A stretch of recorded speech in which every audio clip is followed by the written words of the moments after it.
손님들의 발길이 끊이지 않았다는 인천의 소문난 고깃집. 2007년 개업 초기 몰려드는 손님 덕에 2층까지 확장했고 음식 관련 방송 프로그램의 맛집으로 소개되기도 했습니다. 어머니 심씨가 식당 운영을 직접 했고 아들은 정육을 담당했으며 아버지와 딸 수연씨도 식당 일을 거들며 온 가족이 함께했습니다. 장사가 잘 되자 심씨는 식당 건물까지 매입해 건물주가 되었고 모두가 부러워할 만큼 화목하고 유복해 보였던 가족이었습니다. 15년 동안 명절에도 쉬지 않던 이 식당은 지난해 1월 갑자기 휴업에 들어갔습니다.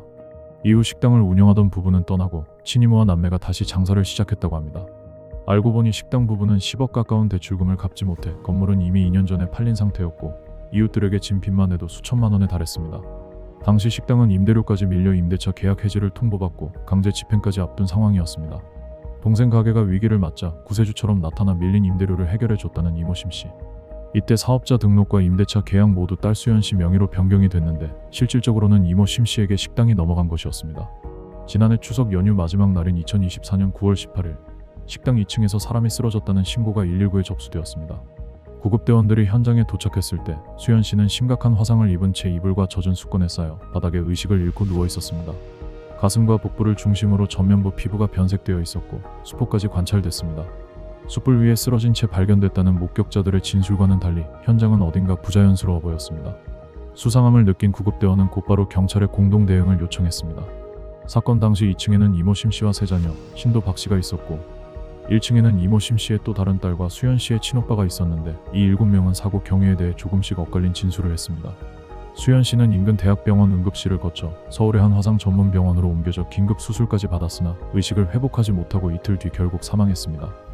당시 수연씨의 부모는 이웃들에게 괄호 끝에 숯불을 옮기다 넘어진 사고였다고 설명했습니다. 그때까지만 해도 수연씨의 안타까운 죽음은 불운한 사고로 여겨졌습니다. 하지만 사고의 충격 때문인지 가족들은 별다른 장례 절차 없이 식당을 급히 폐업하고 동네를 떠났습니다. 이때부터 그 동네에는 묘한 소문이 떠돌기 시작했습니다. 수연씨의 죽음에는 가족들의 설명과는 다른 숨겨진 무언가가 있었다는 내용이었습니다. 수연씨 사망으로 경찰 수사는 단순 화상 사고에서 변사 사건으로 전환되었고 경찰이 확보한 결정적인 증거물인 CCTV에는 보고도 믿기 어려운 충격적인 장면이 고스란히 담겨 있었습니다. 사건 발생 7개월이 지난 2025년 4월 검찰이 수연씨 살해 혐의로 피의자 5명을 기소하면서 수연씨 죽음을 둘러싼 소문의 전모가 밝혀졌습니다. 수연씨의 사인은 화상으로 인한 다발성 장기 부전이었습니다. 사건 당시 현장에 있었던 피의자 5명 중 주범은 놀랍게도 79살의 이모 심씨였습니다. 친이모와 사촌들에게 끔찍한 범행을 당했다는 사실만큼이나 충격적인 것은 범행 당시 식당 1층에서 심씨의 딸과 수연씨의 친오빠가 영업 중이었다는 점입니다. 실제 일어난 사건이라고는 차마 믿기가 어려운 기괴한 죽음의 광경이 그날 식당 안에서 벌어졌던 것입니다.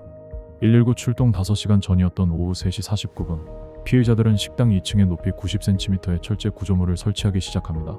수연씨가 그 위로 엎드려 눕자 신도 박씨는 수연씨 발목에 철사를 감아 구조물에 고정시켰고 이모 심씨의 아들은 구조물 아래에 대야를 놓고 그 안에 숯불을 담았습니다. 뜨거운 열기에 수연씨가 몸부림치자 이번에는 양팔목도 결박하고 입에 재갈까지 물렸습니다. 주범인 이모 심씨는 수연씨 머리맡에 앉아 이 끔찍한 불구문을 주도했습니다. 숯불 열기가 수연씨 피부에 더 가까이 닿도록 대야의 위치를 올리고 불붙은 숯을 추가했습니다. 급기야 수연씨가 입고 있던 옷까지 가위로 잘라 맨몸 상태로 그 열기에 노출시켰습니다. 수연씨가 경련을 일으키고 정신을 잃으려고 하면 이모 심씨는 수연씨의 머리채를 잡고 뺨을 때리며 범행을 이어갔습니다. 이 잔인하고 무도한 불고문이 지속된 시간은 무려 2시간 51분이었습니다. 수연씨는 결국 의식을 잃고 쓰러졌습니다. 그제야 손발을 묶은 철사를 풀고 수연씨를 철제 구조물에서 내린 가해자들은 곧바로 119에 신고하는 대신 물에 적신 수건으로 수연씨 몸을 식히고 철제 구조물을 다른 곳으로 옮기는 등 범행 현장을 정리하며 시간을 지체했습니다. 결국 신고가 이루어진 것은 범행이 끝난 뒤 약 2시간이 지나서였습니다. 이들은 수연씨에게 앞귀가 씌었고 이를 쫓기 위한 퇴마 의식이었을 뿐 살인 의도는 없었다고 주장했습니다. 더욱 충격적인 것은 수연씨의 부모 또한 이를 안타까운 사고로 받아들이며 가해자들에 대한 선처를 요구했다는 점입니다. 사망 당시 35살이었던 수연씨는 20대 중반부터 15년 가까이 부모님의 식당 일을 도맡아 왔습니다. 대학에서 영어 영문학을 전공하고 우수한 성적으로 선발돼 영국으로 교환학생까지 다녀온 그녀의 꿈은 외국계 회사에 취업하는 것이었습니다. 오랜 시간 수연씨를 봐온 이웃들은 수연씨를 성실하고 착한 딸로 기억합니다. 그런 수연씨가 왜 그렇게 잔혹한 죽음을 맞이해야 했을까요? 검찰 조사에 따르면 이번 사건의 발단은 부속을 이용한 가스라이팅이었습니다. 이모 심씨는 1986년 신내림을 받은 뒤 한평과 제주에서 무당으로 활동해왔습니다. 굿이나 공양으로 현실의 문제를 해결해야 한다며 신도들에게 수천만 원의 공양비를 받아왔고 오랜 기간 가족과 신도들을 정신적으로 지배해온 것으로 드러났습니다. 또한 자신의 네 자녀들이 다른 사람들과 관계를 맺지 못하도록 막았으며 40대가 될 때까지 결혼도 하지 못한 채 노동을 통해 대출금을 갚게 한 것으로 조사됐습니다. 사건 당시 이모 심 씨는 16억 원의 채무를 갚지 못해 경제적으로 매우 어려운 상태였습니다. 코로나19 이후 제주에서 운영하던 식당이 어려워지자 매출이 좋던 동생 부부의 인천 고깃집을 직접 운영하려 했다고 검찰은 판단했습니다. 조카 남매를 이용해 안정적인 수입원을 마련할 계획이었다는 겁니다. 이모 심 씨는 동생 역시 자신의 무속 신앙을 믿는다는 점을 악용해 수연 씨 가족을 세뇌하고 식당 운영권을 빼앗았습니다. 이모 심 씨는 수연 씨가 전생에 아빠와 연인 관계였고 엄마를 미워하고 죽이려는 마음이 있어서 부모가 식당을 떠나야 한다며 수연 씨 부모를 울릉도로 이사하게 하고 남매를 부모와 분리시켰습니다. 이후 수연 씨는 부모와 연락이 끊긴 채 식당에서 하루 16시간 넘게 강제 노동에 시달렸습니다. 견디지 못한 수연 씨가 식당을 떠나겠다고 하자 악귀를 쫓는다는 명분으로 수연 씨를 복종시키기 위한 범행을 계획한 것으로 드러났습니다. 가장 중증인 사도 화상은 환자를 돌이킬 수 없는 상태로 만듭니다. 근육까지 손상되면 근육 속에 미오글로빈이라는 색소가 혈액으로 대량 빠져나옵니다. 이 색소가 혈액을 타고 돌다가 신장에 도달하는데 미오글로빈은 입자가 너무 커서 신장의 여과 통로를 지나가지 못하고 그 구멍을 막아 결국 신장 기능을 정지시킵니다. 이 단계에서 균형을 잃게 되면 다른 장기들까지 연쇄적인 2차 손상을 입기 시작합니다. 그 결과 2개, 3개, 4개 장기가 차례로 무너져 기능을 잃는 다발성 장기 부전으로 이어져 사망에 이르게 됩니다. 일반적으로 인체 피부는 60도에서 5초, 90도에서는 1초 이내에 심각한 화상을 입습니다. 그러나 수연 씨에게 가해진 숯불 고문 시간은 무려 2시간 51분이었습니다. 이미 사도 화상을 넘어 생명을 유지할 수 없는 수준의 치명적인 손상이었음을 의미합니다.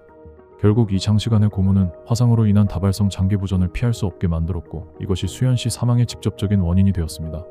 공소장에 따르면 수연 씨는 철제 구조물 위에서 완전히 의식을 잃기 전 너무 뜨겁다 잘못했으니 제발 풀어달라며 여러 차례 절규했다고 합니다. 하지만 가해자들은 숯불을 추가하고 높이를 올리고 피해자의 입에 재갈까지 물려가며 범행을 멈추지 않았습니다. 살아있는 사람에게 3시간 가까이 불고문을 하면서 그들은 정말 수연 씨가 죽을 수 있다는 걸 예상하지 못했을까? 그녀가 뜨거운 열기에 비명을 지르며 몸부림치고 의식을 잃어갈 때 그들은 왜 그 고통을 외면했을까? 그날 밤 악귀는 누구의 마음속에 있었던 걸까? 잔혹한 범행만큼이나 안타까운 건 가족 중 누구도 수연 씨를 지켜주지 않았다는 점입니다. 식당 1층에 있었지만 이를 묵인했던 친오빠, 딸을 죽음에 이르게 한 가해자들을 두둔하며 처벌을 원치 않는다고 말한 어머니. 외롭고 고통스러웠을 그녀의 마지막에 우리는 어떤 위로를 건넬 수 있을까요?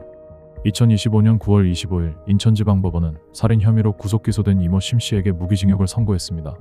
함께 범행에 가담한 심 씨의 자녀 3명과 신도 박 씨에게는 각각 징역 20에서 25년을, 살인 방조 혐의로 기소된 심 씨의 또 다른 딸과 피해자의 친오빠 염 씨에게는 각각 징역 10년을 선고했습니다. 재판부는 전례를 찾기 어려울 정도로 범행 방법이 잔혹하고 엽기적이라고 지적하며 양형 이유를 밝혔습니다.